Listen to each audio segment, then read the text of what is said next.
ঘুমোচ্ছে ঘুমোচ্ছে ঘুম ঘুম কেন রাতে তুই ঘুমাসনি ডালা ঘুমাসনি ঘরটারে বাসি কাজ সব হয়ে গেছে দেখেছো ঘর বাড়ি সব পরিষ্কার ডালা এখানে ঘুমোচ্ছে। হ্যালো বন্ধুরা, আমি আবার চলে এসেছি আরেকটি ব্লগ নিয়ে। তো দেখো এখন ঘড়িতে বাজে ঠিক 12:30 আর আমাদের সকাল মানে দুপুর 12:30 আর আমাদের মহারাজ দেখো ঘুমোচ্ছে।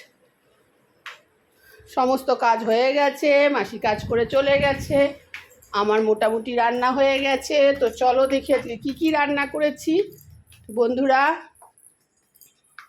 আজকে মঙ্গলবার, তো মঙ্গলবার এই যে পুজো টুজো হয়ে গেছে। মঙ্গলবার আমরা নিরামিষ খাই।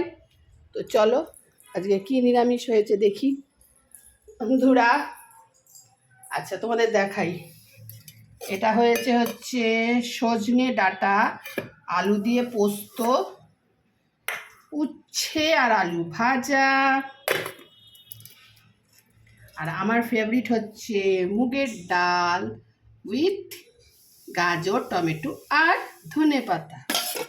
ঠিক আছে, আর এটা একটা করেছি ধনেপাতা, আর এইটা করেছি একটা পাঁচ তরকারিতে দিয়েছি পেঁপে, কুমড়ো, আলু, সজনে ডাঁটা, মিষ্টি আলু দিয়ে একটা মিষ্টি পাঁচ তরকারি করেছি আর গরম ভাত। তো এই আমাদের মেনু দুপুরের।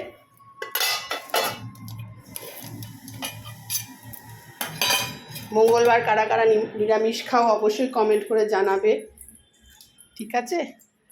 তো চলো একটু, এই দেখো আমাদের বলেছি না আমাদের সব বাজার বসে, দেখেছো এখানে আমাদের সব বাজার বসে, ওই যে সবজি বাজার বসে, এখানে সব সবজি বাজার বসে, বুঝেছো? তো বন্ধুরা তো চলো, আমাদের মহারাজ ঘুমোচ্ছে। তো ব্লগটা কেমন লাগলো অবশ্যই জানাবে কমেন্ট করে, আর সাবস্ক্রাইব করতে ভুলে দেবে না। এত জোরে জোরে কথা বলছি কিন্তু তিনি দেখো, তিনিই না, তিনি তো ঘুমোবে, এটাই হচ্ছে ব্যাপার। ও যখন ঘুমাবে না তখন মানে একদম দেখেছো কিরম ঘুমোচ্ছে। তো বন্ধুরা ব্লগটা কেমন লাগলো অবশ্যই লাইক কমেন্ট করতে ভুলবে না। আর হ্যাঁ, নেক্সট ব্লগে আবার দেখা হবে। সবাই ভালো থেকো, সুস্থ থেকো, ঠিক আছে? টাটা।